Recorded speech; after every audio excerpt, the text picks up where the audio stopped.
Biasanya kalau Amerika tenang, langitnya juga tenang. Tapi minggu ini ada satu pemandangan yang bikin banyak analis garuk kepala. E-4B Night Watch, pesawat komando nuklir mereka, terbang non-stop 24 jam. Ini bukan pesawat biasa. Ini kantor darurat Presiden AS kalau dunia tiba-tiba meledak. Dia disebut Doomsday Plane bukan karena keren, tapi karena memang tugasnya bekerja ketika semua yang lain hancur. Secara teknis, E-4B cuma muncul ketika level kecemasan Washington naik. Bukan untuk pamer, tapi karena pesawat ini membawa seluruh sistem komando nuklir Amerika. Elektroniknya tahan EMP, komunikasinya bisa menjangkau kapal selam lewat trailing antena 8 km. Intinya, kalau Night Watch bangun, itu tandanya ada sesuatu yang membuat Pentagon tidak nyaman duduk di kursi. Dan, ya, memang benar. Tidak semua penerbangan E-4B itu rutinitas. Beberapa bahkan pakai call sign khusus, Order 01, Gordo 14, yang biasanya muncul ketika ada ketegangan strategis. Jadi pertanyaannya sederhana, tapi menampar logika. Kalau ini cuma latihan, kenapa timingnya persis setelah kapal selam Belgorod Rusia menghilang dari radar? Dan itu yang akan kita bedah hari ini, dengan data dan akal sehat. Kalau ngomongin ketegangan global, ada satu hal yang bahkan bikin intelijen barat susah tidur, yaitu kapal selam Belgorod menghilang dari radar. Dan minggu ini, itu kejadian lagi. Buat orang awam, mungkin terdengar biasa, namanya juga kapal selam, ya wajar kalau ngumpet. Tapi Belgorod ini beda kelas. Dia bukan sekadar kapal selam, dia adalah platform Poseidon, torpedo nuklir bertenaga reaktor yang bisa jalan ribuan kilometer secara diam-diam. Singkatnya, ini aset strategis yang, kalau bergerak, NATO langsung pasang kuping. Bayangin gini, dunia punya beberapa bidak yang kalau digeser sedikit, semua langsung berhenti napas. Belgorod adalah salah satunya. Makanya, setiap kali dia hilang dari sistem pelacakan, Washington langsung panas dingin. Intel Barat sangat tahu kemampuan Rusia di bidang stealth naval, dan itu alasan kenapa mereka paling takut kalau Belgorod silent. Nah, menariknya, aktivasi E-4B Night Watch, pesawat kiamat AS, muncul tepat setelah laporan Belgorod raib. Timingnya terlalu bersih untuk dibilang kebetulan. Publik boleh dibilang sedang latihan, tapi para analis tahu ada pola yang harus diperhatikan. Jadi wajar kalau Washington terlihat gelisah. Karena ketika Rusia menggerakkan pion yang paling ditakuti, Barat biasanya mulai menggerakkan pesawat komandonya ke langit. Sekarang kita masuk ke bagian yang bikin Washington makin tidak tenang, Oreshnik.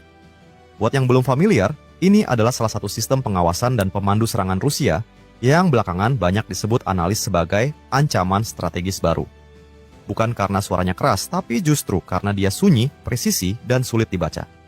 Dan di dunia militer, yang paling menakutkan itu bukan yang paling besar, tapi yang paling sulit dideteksi. Kalau diibaratkan, Barat selama ini merasa rumahnya penuh CCTV. Semua gerakan musuh bisa dipantau. Tapi Oreshnik ini muncul seperti seseorang yang bisa jalan-jalan di pekarangan mereka tanpa terekam kamera. Itulah kenapa sampai pada panik. Mereka sadar ada hal yang tidak bisa mereka lihat. Dan kita pernah lihat polanya.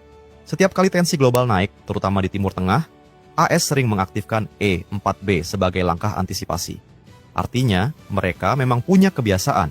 Kalau ada ancaman yang tidak bisa mereka prediksi, mereka naik ke langit duluan. Jadi mari pakai logika sederhana.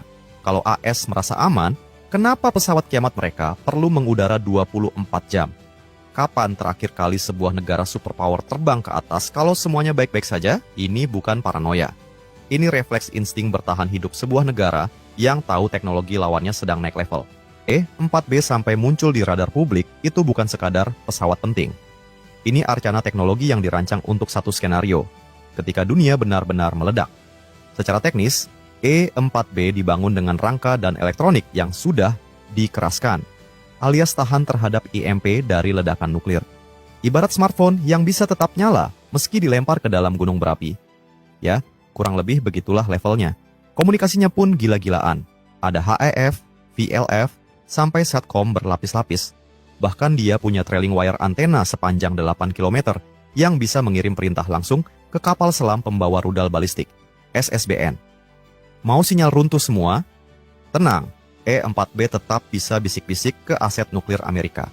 Dan karena pesawat ini bisa diisi ulang di udara, dia bisa bertahan berhari-hari tanpa menyentuh landasan. Semua ini dibungkus lagi dengan lapisan perlindungan fisik yang membuatnya tetap hidup, bahkan ketika negara asalnya mungkin tidak. Ini sebabnya para analis selalu bilang, E-4B bukan pesawat latihan. Ini rencana cadangan ketika Amerika Serikat tinggal tombol dan abu. Makanya pertanyaan yang lebih masuk akal adalah, jika pesawat ini terbang, berarti ada sesuatu yang sangat tidak ingin AS akui. Yang lucu dari E-4B adalah bukan teknologinya, itu sudah jelas kelas dewa, tapi ceritanya. Setiap kali pesawat ini muncul, Washington hampir selalu bilang, santai, cuman latihan rutin. Tapi kalau kita lihat pola historisnya, klaim itu mulai terasa kurang jujur. Contohnya, E-4B pernah nongol ketika tensi AS Iran memanas. Muncul lagi saat AS menggelar latihan global yang kebetulan dilakukan di tengah konflik regional. Lalu muncul juga ketika ada krisis internasional yang bikin banyak negara mulai panik. Aneh kan? Ini seperti bilang, aku cuman keluar beli roti, tapi setiap kali keluar, kamu pakai rompi anti peluru. Kenapa pemerintah AS selalu mengecilkan kemunculan pesawat ini? Sederhana, publik tak boleh panik. Karena begitu E-4B terlihat, itu berarti sistem komando nuklir AS bersiap menghadapi skenario yang bahkan tak ingin dibayangkan oleh warganya sendiri. Washington selalu bilang ini latihan, namun data dan waktunya selalu menunjukkan ada sesuatu yang lebih besar. Dan anehnya, setiap latihan rutin Amerika selalu muncul tepat saat dunia sedang berjalan di tepi jurang. Kalau kita rangkai semua potongan puzzle-nya, aktivasi E-4B ini bukan sekadar pesawat besar lagi latihan. Biasanya, Washington tidak mengeluarkan kartu truf seperti ini, kecuali ada sesuatu yang membuat level siaga naik beberapa tangga. Dan, jujur saja, timingnya terlalu rapi untuk disebut kebetulan. Belgorod menghilang, Oreshnik ramai dibahas, lalu tiba-tiba pesawat kiamat terbang 24 jam. Ada beberapa skenario yang masuk akal. Bisa jadi Intel AS menangkap sinyal tertentu dan memutuskan untuk melakukan mobilisasi siaga. Bisa juga ini latihan mendadak, tapi lebih sebagai sinyal simbolik ke Rusia bahwa mereka siap. Atau mungkin mereka sedang menguji jalur komunikasi nuklir global, memastikan semuanya hidup kalau skenario terburuk terjadi. Tapi ada satu pesan yang justru terdengar paling keras. Jika para pemimpin AS mulai merasa lebih aman di langit, maka Rusia masih memegang tombol yang paling ditakuti Washington.